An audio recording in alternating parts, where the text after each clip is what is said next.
હારીજ ખાતે રામનવમીની 8મી ભવ્ય શોભાયાત્રા ભગવા રંગે રંગાઈ।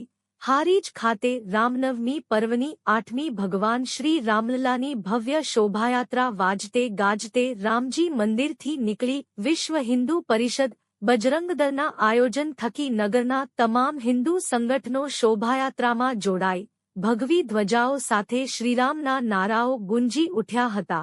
શોભાયાત્રા ગામ તળાવના રામજી મંદિરથી વાલ્મીકી સમાજની દીકરીઓ દ્વારા પ્રસ્થાન કરાવ્યું હતું અને સાધુ સંતો સાથે ધારાસભ્ય દિનેશજી ઠાકોર, મિતેશભાઈ કક્કર, દશરથજી ઠાકોર, વિશ્વ હિન્દુ પરિષદના પ્રમુખ વિરમભાઈ દેસાઈ, ઋષિભાઈ કક્કર સહિત રથયાત્રા પ્રસ્થાનમાં હાજર રહ્યા હતા।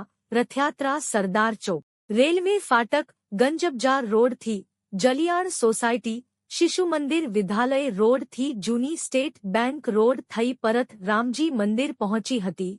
ભગવાન શ્રીરામના રથને રસ્તામાં આવતી વિવિધ સોસાયટીઓના રહીશોએ ઠેર ઠેર ફુલહાર, કંકુ, ચોખા દ્વારા સ્વાગત કર્યું હતું। આતશબાજી સાથે જય શ્રીરામના નારાઓથી વાતાવરણ ગુંજી ઉઠ્યું। રથયાત્રામાં બાળકોને રામાયણના પાત્રોની વેશભૂષા સાથે શહીદ ક્રાંતિવીરો અને દેશ રક્ષક જવાનોની ઝાંખીઓ શોભાનું કેન્દ્ર રહી હતી।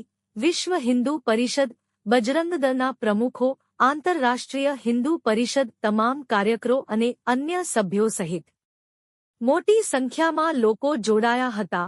રિપોર્ટર વિક્રમસિંહ ચૌહાણ।